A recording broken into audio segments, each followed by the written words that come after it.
오늘 우리에게 주신 하나님의 말씀은 갈라디아서 2장 16절 말씀입니다. 갈라디아서 2장 16절 말씀입니다. 한 절입니다. 다 함께 합독하도록 하겠습니다. 사람이 의롭게 되는 것은 율법의 행위로 말미암음이 아니요 오직 예수 그리스도를 믿음으로 말미암은 줄 알므로 우리도 그리스도 예수를 믿나니 이는 우리가 율법의 행위로서가 아니고 그리스도를 믿음으로써 의롭다 함을 얻으려 함이라. 율법의 행위로서는 의롭다 함을 얻을 육체가 없느니라. 아멘. 네, 기독교를 기독교답게 하시는 분은 바로 예수 그리스도십니다. 이 기독이라는 이러한 말도 바로 그리스도라는 말의 음을 빌려와서 그 말을 음차한 것이죠. 또한 그 그리스도께서 이 땅 가운데 오셔서 행하신 많은 일들이 바로 복음이기도 합니다. 오늘은 그 복음 가운데 핵심 중 하나인 이신칭의라는 말을 좀 살펴보고자 합니다. 한자로 이신칭의라는 말은 우리말로 풀어보자면 믿음으로 말미암아 의롭다 칭해진다 정도로 풀어 쓸 수 있을 것 같습니다.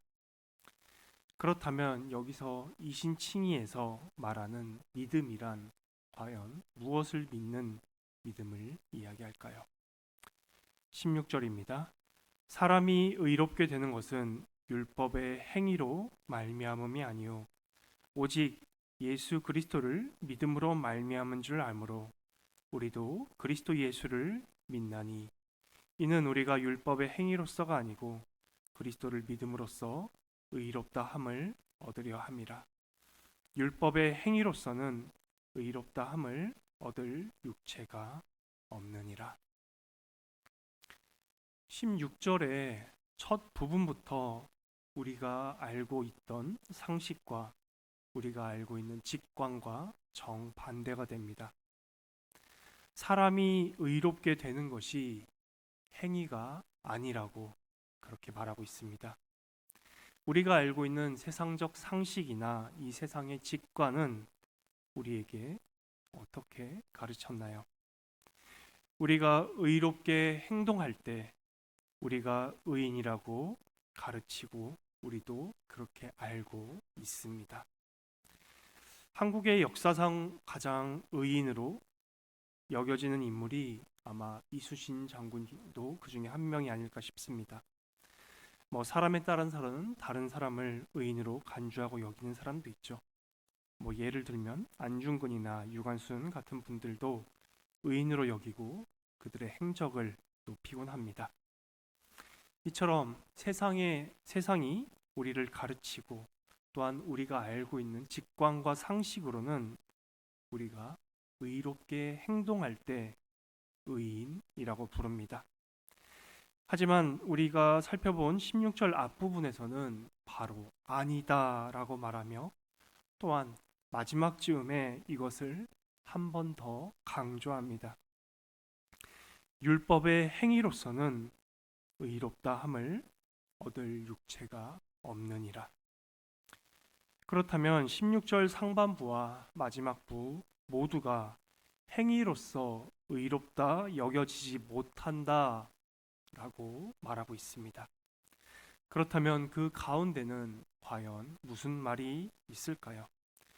오직 예수 그리스도를 믿음으로 말미암은 줄 알므로 우리도 그리스도 예수를 믿나니 이는 우리가 율법의 행위로서가 아니고 그리스도를 믿음으로써 의롭다 함을 얻으려 함이라.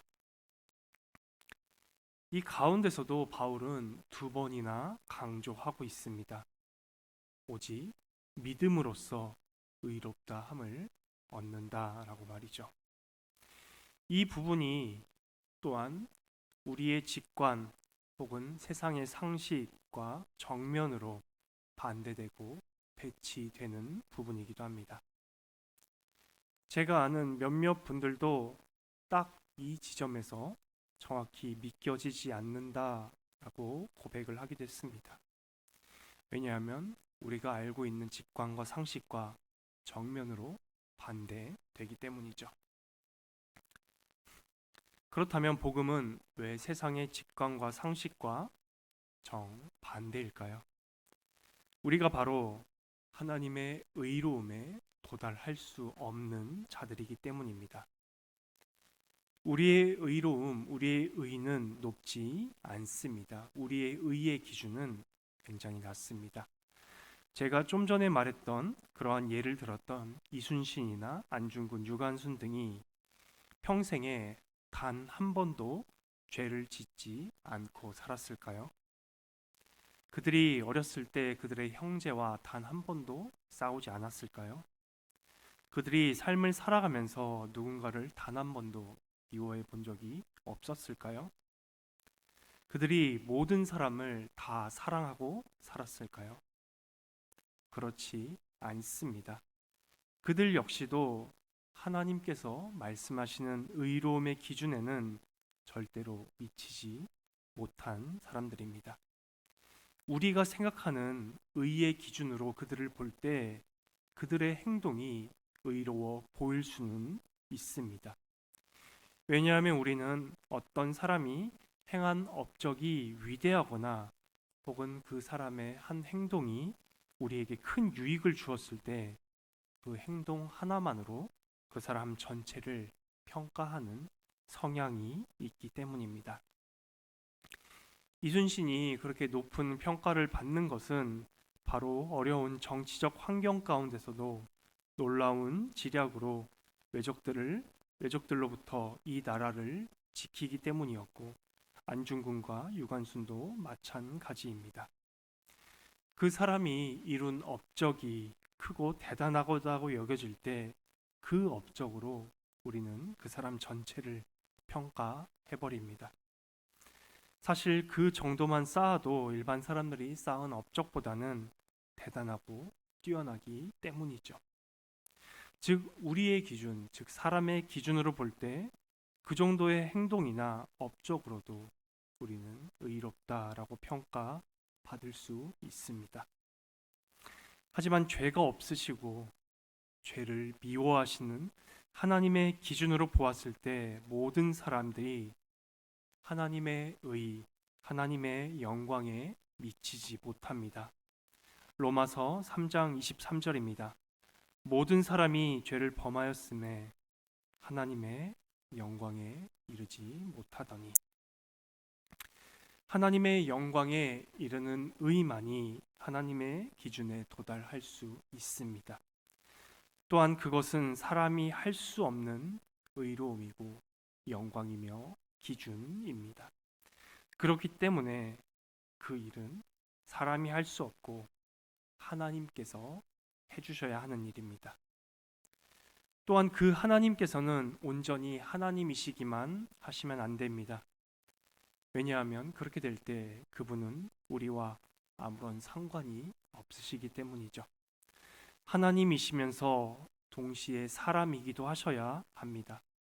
그래야 그분이 우리를 대표하여 우리의 대표성을 가지고 하나님의 영광에 이르는 의로움을 이루시는 분이기 때문이죠.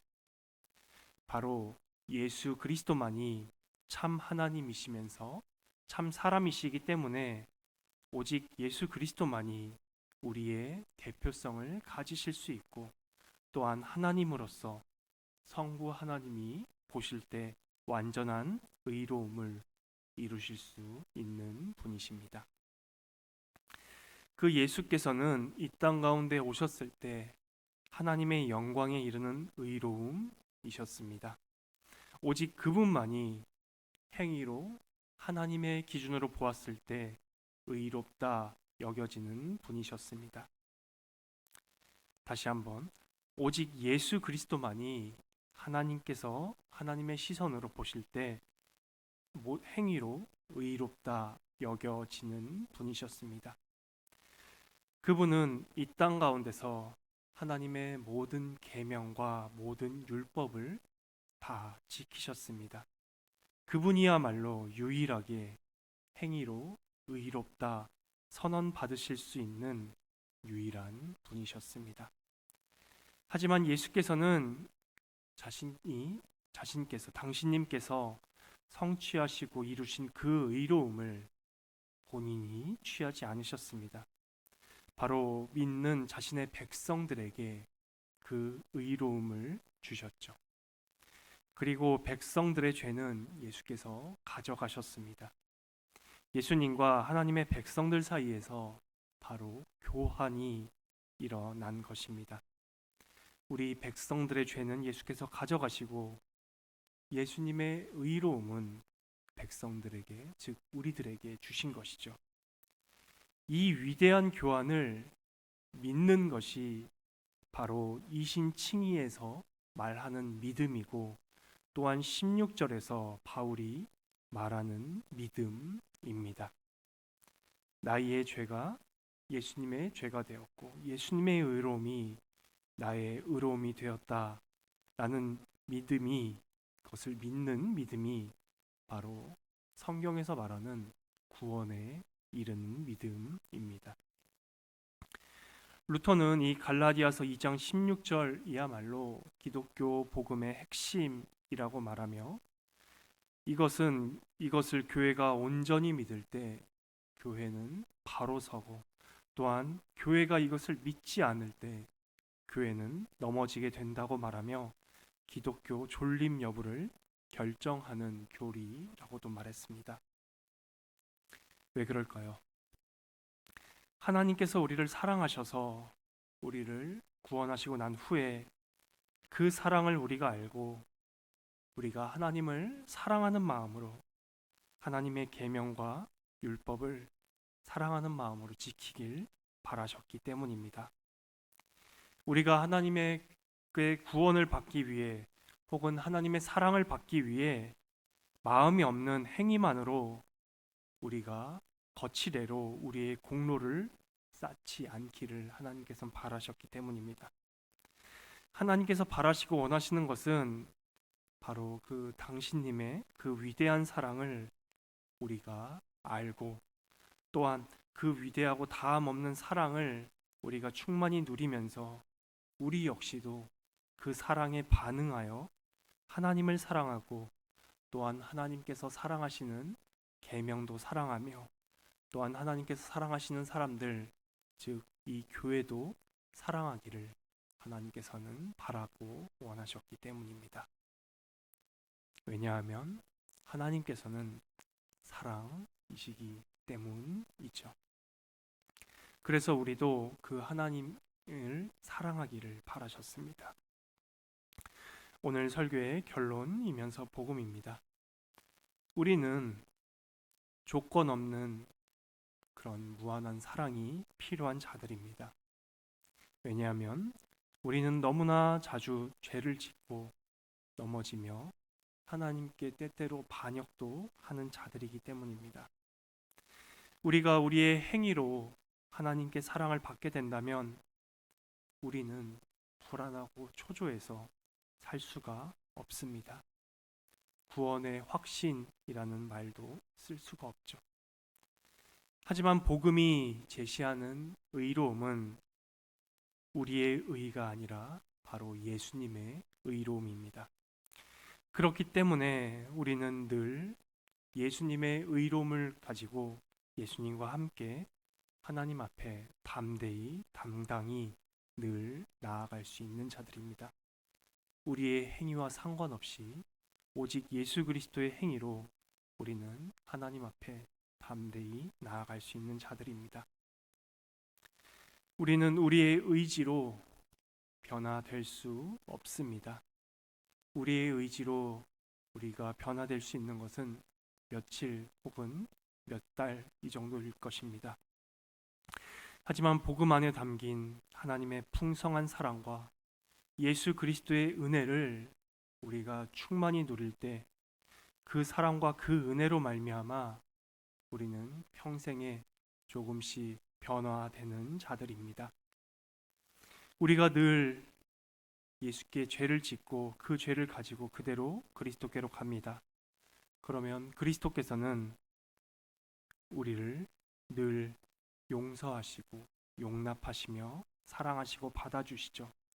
그리스도께서는 회개하는 자들을 결코 외면치 않으시는 분이시기 때문입니다. 그 그리스도의 사랑을 자주 경험하고 자주 누리는 사람은 어떻게 변할까요?